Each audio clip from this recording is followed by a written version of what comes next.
Control condition left అవుతుందంటే అయితే పలానా లాస్ట్ లాస్ట్లో చెప్పేసి చెప్పాను లెఫ్ట్ అయితే లెఫ్ట్ నెసరీ సర్కిల్ కండిషన్ చెప్పాను. ఇప్పుడు నెక్స్ట్ ఏం చెప్పాను ఆంటో అయితే రైట్ రైట్ రూట్లో చెప్పాలి. రైట్ రూట్లో అంటే ఎఫ్ సర్కిల్ జీఈస్ కూడా అంతే కదా. నెక్స్ట్ ఇక్కడ start the video.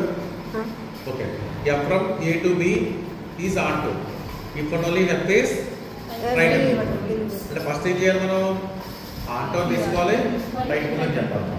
Right rule అయితే ఆంటో చెప్పాలి.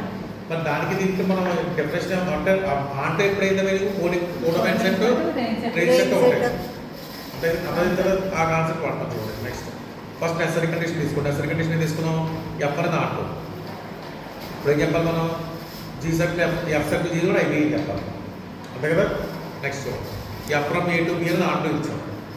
ఆంటో ఇచ్చాను కూడా ఇంప్రూవ్ చేయాలి. లెఫ్ట్ రూట్లో జీ ఎగ్జిస్ట్ అవుతుంది చెప్పాలి. Means every element of B map to at least one element of ఎంత కదా బీలో ప్రతి ఎలిమెంట్ అట్లీస్ట్ వన్ ఎలిమెంట్తో మ్యాప్ అవుతుంది. అంటే ఒక ఎలిమెంట్ 10 ఎలిమెంట్స్తో మ్యాప్ అవ్వచ్చు. ఇక్కడ ఇటు పక్కన లింక్నెస్ హోల్డ్ అవుతుంది, ఇటు పక్కన లింక్నెస్ అవసరం లేదు. ఇది ఆంటో డెఫినేషన్ దియాఫో. ఇప్పుడు మనం ఏం చెప్పాలి G from B to A depend ఎలా డిపెండ్ చేయాలి జీ ఆఫ్ బి1 ఈజ్ ఈక్వల్ టు ఏ1 అంటే అట్లాగే ఎప్పుడు మరి మరి ఇది ఇప్పుడు జీ కూడా ఫంక్షన్ అవ్వాలంటే ఇక్కడ ఎలిమెంట్ రిపీట్ అవ్వచ్చా రిపీట్ వస్తుంది. మరి ఇక్కడ చూడండి ఇక్కడ ఇటు జిల్లా చూసారనుకోండి ఏ ఈవెంట్ రిపీట్ అయినట్టు లెక్క.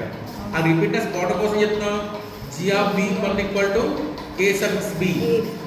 ఎప్పుడు F of A is equal to F of A K plus 1 ఇక్కడ ఎవరిది అవ్వాలి ఏ సబ్స్ బి అవ్వాలి. అక్కడెక్కడ కాన్సెప్ట్ ఒకటి వాడుతున్నాం G of B equal to అక్కడ దగ్గర కదా ఏ ఒకటి ఎఫ్ ఆఫ్ ఏజ్ బి అవుతారు. అది సేమ్ కాన్సెప్ట్. మిగతా వాటికి ఏం చెప్తున్నాం ఎలిమెంట్ ఏ సబ్స్ బి అని చెప్తున్నాం అన్నింటికి. అంటే ఇక్కడ ఎలిమెంట్ ఏ ఒకటే ఫిక్స్ చేస్తున్నాం. ఎలాగ ఇవన్నీ కూడా ఇమేజ్లన్నీ ఈక్వల్ అయిపోవాలంటున్నారు. ఎలా చెప్తే ఇక్కడ అయితే ఇమేజ్లన్నీ ఈక్వల్ చెప్పగలుగుతున్నాను అంతే కదా. ఒక ఎలిమెంట్ ఒక ఇమేజ్గా చెప్పాలన్నప్పుడు ఒక ఎలిమెంట్ 10 ఇమేజ్ చెప్తే అది ఫంక్షన్ అవ్వదు రివర్స్లో. ఆ రివర్స్ ఫంక్షన్ అవ్వడం చెప్తాం. ఇంకా ఈ స్టేజ్ దాటే అంటే ఈ అన్ని ఎలిమెంట్స్ ఇక్కడ వచ్చే ఎలిమెంట్స్ అన్నిటికీ ఒకే ఇమేజ్ వచ్చేయాలి. ఇక్కడ ఏబి అంటే ఏబి కనుక ఇమేజ్ అయిందనుకోండి ఆ ఎలిమెంట్స్ ఈక్వల్ అయిపోవాలి. ఇప్పుడు రివర్స్కి చెప్తున్నాడు ఇది ఓన్లీ ఒకటే అవ్వాలి అంటే రివర్స్ కదా మనం చెప్పేది. రివర్స్గా చెప్పేది ఇప్పుడు ఏబి అనేది చెప్తాం. ఏబి అనేది వచ్చిందంటే ఆ ఏబి ఒక ఎలిమెంట్ ఇమేజ్ కాదు ఇలా బోల్డ్ ఎలిమెంట్స్ ఇమేజ్ అవుతుంది. అప్పుడు మనకు మ్యాపింగ్ కండిషన్ హోల్డ్ అయిపోతుంది. అంటే ఎలిమెంట్స్ ఈక్వల్ అయిపోయినట్టు లెక్క. ఇప్పుడు రివర్స్ చేసినప్పుడు సమ్ స్టేజ్ దాటినప్పుడు ఎలిమెంట్స్ అన్ని ఈక్వల్ అయిపోతాయి. డొమైన్లో ఏబి ఉందంటే ఆ ఏబి అవన్నీ ఈక్వల్ అయిపోతాయి. ఏవైతే ఎలిమెంట్స్ ఇమేజ్ ఏబి అయిందో ఆ ఎలిమెంట్స్ అన్ని ఈక్వల్ మాట. డొమైన్స్ అన్ని ఇక్కడ మనకి ఇవి అయినప్పుడు డొమైన్స్ అన్ని ఈక్వల్ అయిపోతే అది ఫంక్షన్ అవుతుంది. చెప్తాం ఈ ఎలిమెంట్ ఇది ఏబి అంటే 10 ఎలిమెంట్స్ ఇమేజ్ అవడం లేదు అవ్వకూడదు. ఇమేజ్ అయిందంటే ఎలిమెంట్స్ అన్ని ఈక్వల్ ఇంకా. అవును సార్ అది ఫంక్షన్ కాదు. ఆ ఎలిమెంట్స్ అంటే ఎఫ్ఆఫ్1 ఎఫ్ఆఫ్ సమ్ స్టేజ్ దాని తర్వాత అవన్నీ ఈక్వల్ అయిపోతాయి. అప్పుడు మ్యాపింగ్ అని కాన్సెప్ట్ వచ్చింది కదా సరిపోయింది. ఇప్పుడు ఏం చెప్పాలి రైట్ హ్యాండ్ గురించి చెప్పాలి. అంటే F circle G of B కట్టాలి. బి ఎందుకు రాస్తాను ఇక్కడ మరి జీ కదా ఉంది. G from B to A function కదా మళ్ళీ F circle G of B రాయాలి.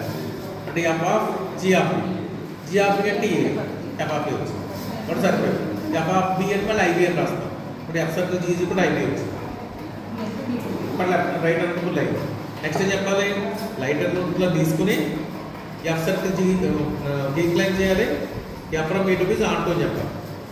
అర్థమైందా రైట్ హ్యాండ్ రూల్ ఒప్పుకోవాలి ఆంటో ప్రూవ్ చేయాలి. రైట్ అక్కడైతే లెఫ్ట్ అయితే 1 అవుతుంది సార్. లెఫ్ట్ హ్యాండ్ ప్రూవ్ చేసినప్పుడు రైట్కి వచ్చినప్పుడు ఆంటో ఎందుకంటే 1 అంటే ఇక్కడ ఫంక్షన్ కూడా డిపెండ్ అవుతుంది కనుక ప్రాబ్లం అవుతుంది కనుక సమ్ ఎలిమెంట్స్ ఇమేజ్ ఇక్కడ అలా తీసుకున్నాం. ఇక్కడ ఏం చెప్తున్నాం ఏబి అయిందంటే మాత్రం ఎలిమెంట్స్ అన్ని ఇమేజ్ అన్ని ఈక్వల్ అయిపోవాలని చెప్తున్నాం. ఏబి అని వచ్చిందంటే F of A K plus 1 equal అని చెప్తున్నాం. ఇక్కడ అలా చెప్పలేదు. ఇక్కడ ఏం చెప్తాం సమ్ స్టేజ్ ఎలిమెంట్స్ కొన్ని ఎలిమెంట్స్ ఉండిపోతాయి కాబట్టి అవన్నీ ఒక ఎలిమెంట్ మ్యాప్ చేయొచ్చు.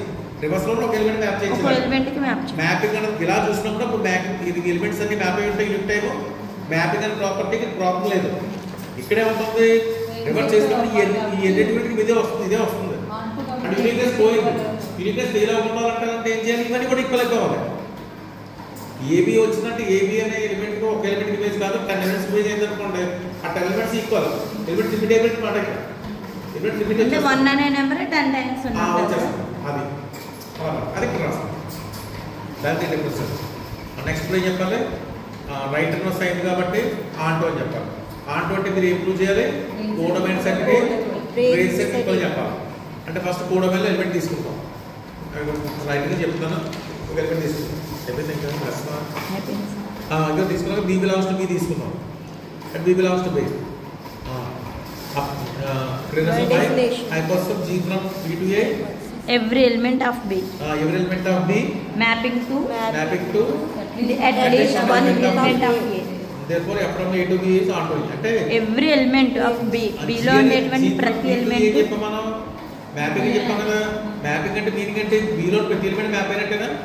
at least one element of A. What is B? Domain of చెప్పాం. డొమైన్ ఎలిమెంట్ మ్యాప్ అయిందన్నాం. అంటూ అయిపోయింది.